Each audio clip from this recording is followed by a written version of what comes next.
Hello everyone, and welcome to this week's episode of Naughty Neighbours. First story is anonymous. For context, we are college students living in a college town. Our building is small, maybe another 6 or 7 people in the whole building, and we live on the second floor. Some are students, some are just local adults. We haven't had any noise complaints until recently when our downstairs neighbour, an older lady, moved in right under us. At first, she left us a note saying we should talk. That never bodes well. And we did, but all she did was demand that we don't make noises after 10 p.m. The thing is, we don't do the things she claims we do: stomping, moving furniture, rolling stuff or dropping heavy things, etc. We don't do any of that. We don't even play loud music or bring guests over more than once or twice a month.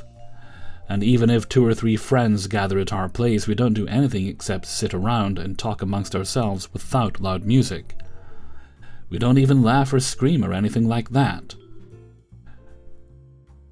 When we don't have guests, we sit at our desks or a sofa and either watch TV, not at all loud, or do our schoolwork. All we do, if at all, is walk to the kitchen, bathroom, our respective bedrooms, and we aren't walking excessively or constantly like she says we do. So far she's left us notes, lectured us on what quiet hours are, demanded we don't move our furniture, as if we do, and when we denied it, she told us to stop moving around so much after 10 p.m. We can't do that, we told her, nor should you be expected to, because we exist and we have mass. If I hadn't known you were in college. And surely we have the right to go to the bathroom or the kitchen. She keeps texting us. Oh, why did you give her your phone number? Block her number. She keeps texting us to stop, banging on our ceiling really loud, start documenting and recording when she's doing that, so that we had to actually complain to our landlord about this. That's good, keep doing that. The landlord remains neutral and just keeps sending us sporadic emails to try to be quiet. The police are the next stop, then. We literally cannot be any quieter than we are. We quite literally are tiptoeing everywhere because of her. And, not sure if this is TMI, I come from a difficult household that has trained me to move quite silently. Whenever she tells us to stop making noises, it's starting to sound like she wants us to stop existing. Or to fly. No, if you start flying, she'll complain you're disrupting the air too loudly. It's really unpleasant to be constantly reminded that we take up space and exist in a way that makes someone else uncomfortable, even though all we do is simply having mass. She said to us, "What do you even do after 10 p.m.? You should be asleep." Oh, she'd hate me. It's 3 a.m. right now. I'm still working. Easy crazy. And I told her respectfully, "Ma'am, first of all, that's none of your business, but if you must know, we are college students. We aren't going to bed at 10 p.m. We have different working hours than most people. We can't live by your rules." Right on. But she doesn't agree. She's not required to. She's the one who moved from God knows where to this college town. She compares us to her previous upstairs neighbour. Wait for it. An 80-year-old lady who never made any noises at night, and asks us why we can't be like her. I don't know. Maybe because we're not 80. Besides, we've had other neighbours under us before, and there was never once a complaint. I promise we're not being noisy. One thing I'll admit is that our bedtime is very late, maybe past 2 or sometimes 3 a.m. Lightweights. Depending on how late we finish our extremely sedentary work, during which we almost never get up. Then we use the bathroom to wash up and go immediately to bed. Nothing more. It's 10 steps from the bathroom from my bedroom. Is that so crazy? We aren't stomping. Sure, the house is old and the floor creaks a bit and the walls are thin. We can hear our upstairs neighbours too when they've got music on or when they're walking. It's normal volume, even for someone like me who's literally in therapy for misophonia, among many other issues. We've spent hundreds of dollars on carpet, rugs, soft indoor shoes, everything we could think of. We suggested headphones and white noise machines and earplugs. She refuses to get any of them and demands that we fix our problem. Well, murder's still illegal the last I heard, so that's out the window. And to stop making sounds. It's stressful. What are we to do? We're now at the point that she ignores us when we run into each other, or she texts us that surely there is something we can do to work it out. I'm not sure if there is. You block her number. There's no reason for her to be contacting you. We're making bare minimum movements while existing. Nothing anyone does is going to be happy for her.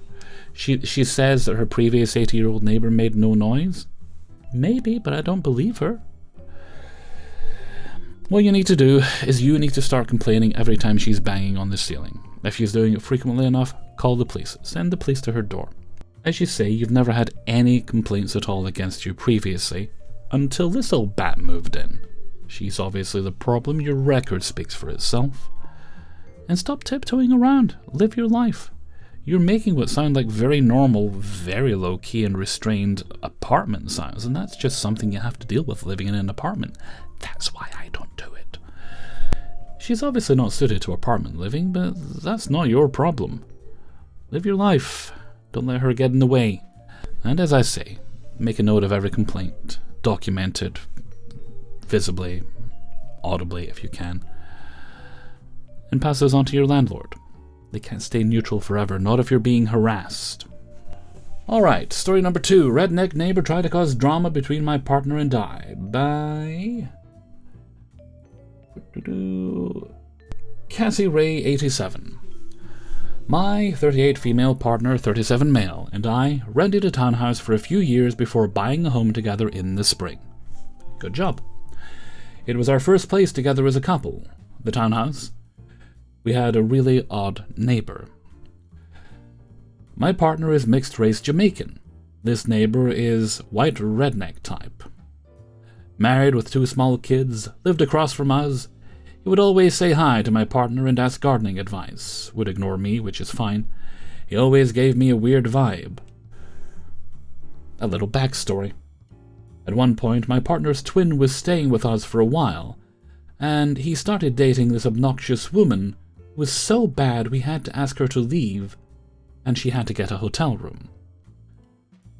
Anyways, I was on the phone one night with my grandma, after everyone went to sleep, venting about this obnoxious woman.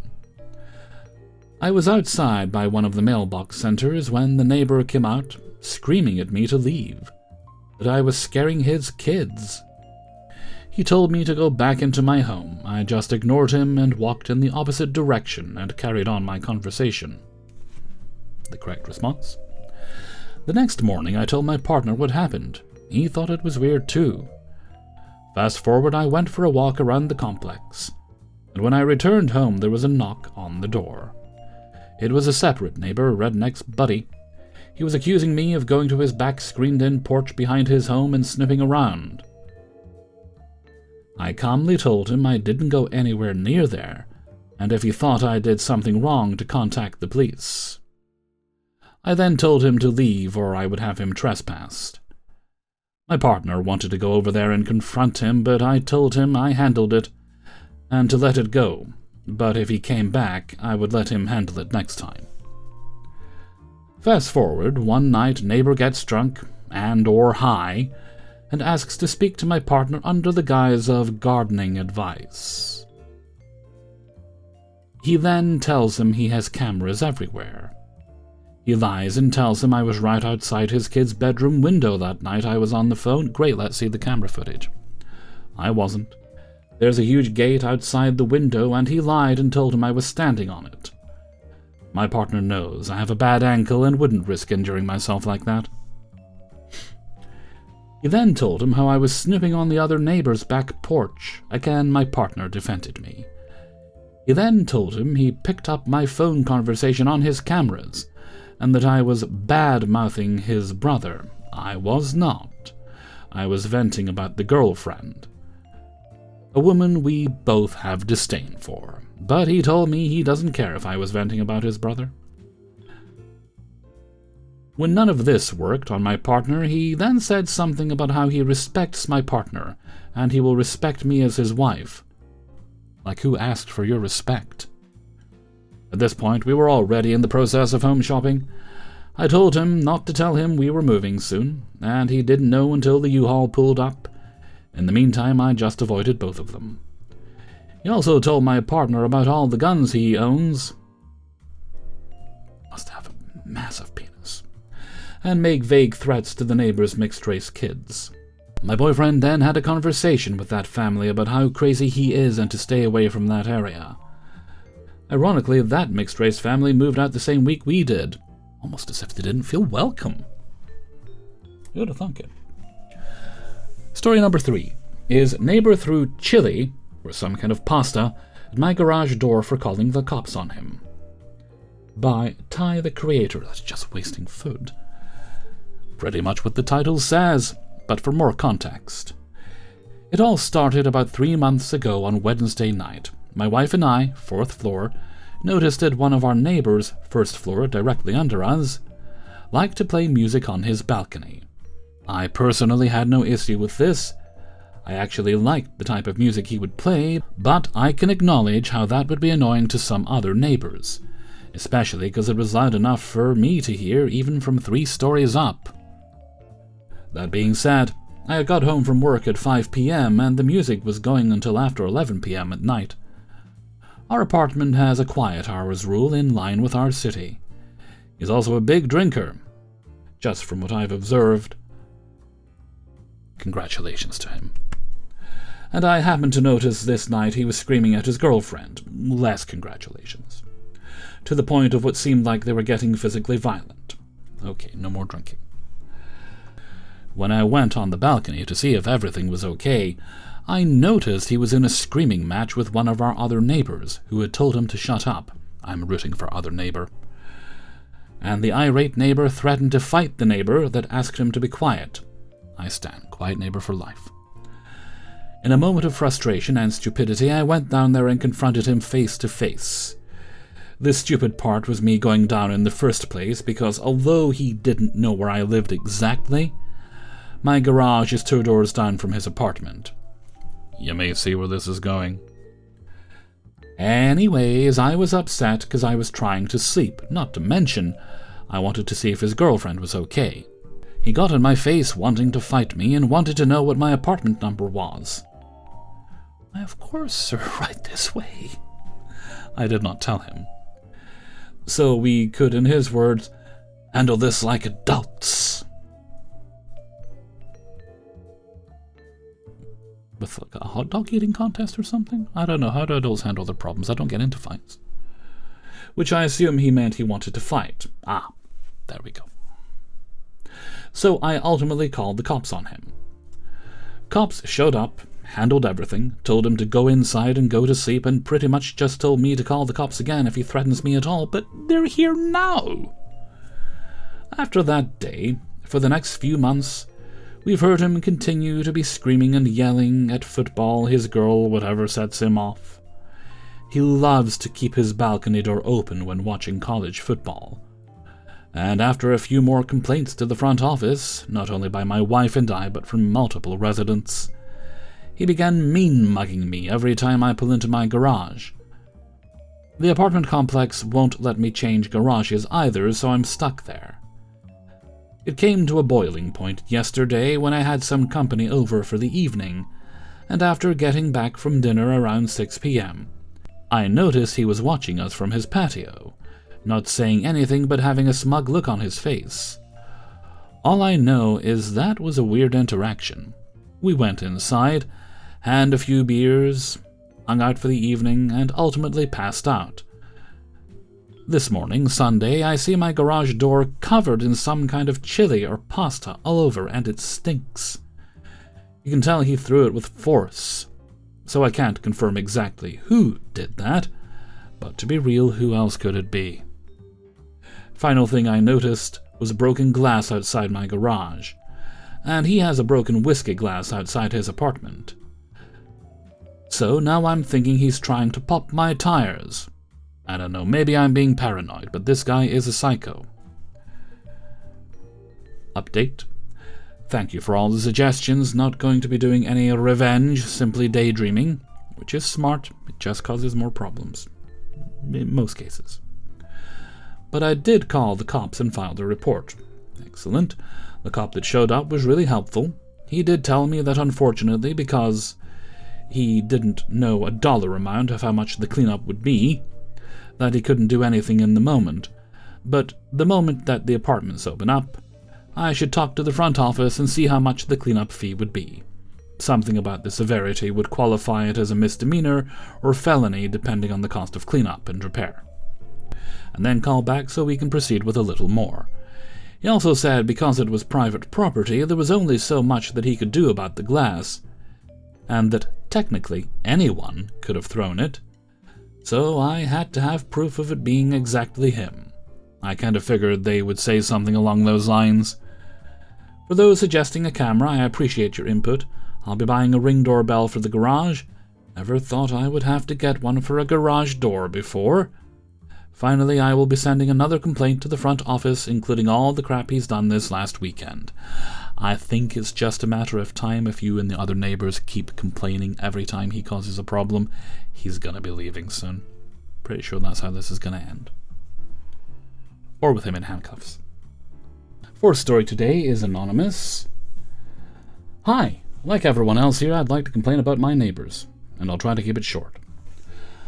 I live in a 4-story building, 10 apartments per floor. I've been here for over 10 years and everything was fine until recently. To the point I sometimes thought I was the only one in the building. But a year and a half ago, a lunatic moved in above me. He's about 40 years old, but has the mental age of a 10 or 12-year-old. He's probably been hard on drugs for a long time. Has had several stays in psychiatric hospitals and is an alcoholic. Since the day he moved in, I get almost every day and often at nights screams, bangs on the walls, objects thrown or dropped, loud electro music, extremely heavy footsteps. That adds up to about 10 to 15 hours of noise per day, and at worst, there can be a noise every 5 seconds for hours on end. For example, yesterday there were not 30 consecutive seconds of quiet from 9 a.m. to 6 p.m. And of course, he invites several of his friends over every day. Quite the social butterfly. All as crazy as he is. Of course, I've tried everything, and everything failed. Talking to the neighbor, useless. He's always high, forgets everything, understands nothing, and lies constantly. Talking to the building management. They refuse any responsibility. In my country, they have a legal duty to preserve the peace in the building, but they claim this case doesn't concern them, which is a lie. Contacting the upstairs landlord, they play deaf. They spoke to him at the start, but since that didn't actually work, they ignore everything. They don't answer calls or letters. I can no longer reach them. Contacting my landlord, he tries to contact the upstairs landlord with no more success than me. Calling the police. They have already recorded the noise about 10 times but refuse to issue fines or an official noise report. Contacting the town hall. They are supposed to guarantee public peace, but if the upstairs landlord does not respond, the situation is stuck. Contacting social services. I reported the neighbor's profile. I'm waiting for their response, but it's probably useless. I also tried a court conciliation with the neighbor, but he didn't show up. Shocking. Technically, I could sue the building management, the upstairs landlord, and of course the neighbor, but any of these lawsuits would last years, cost a fortune, and worst of all, I would have little chance of winning. I would have to prove the noise. I have dozens of recordings of the noise, neighbor testimonies, police reports, SMS from the neighbor where he admits the noise he makes.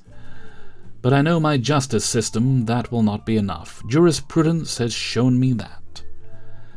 In the best case, his guilt might be declared. But since he's half crazy, insolvent, and in poor health, it is almost certain he will not be evicted. It's even likely he won't be ordered to reimburse my legal costs. So in short, I am 99% sure I would waste my time and money on that lawsuit.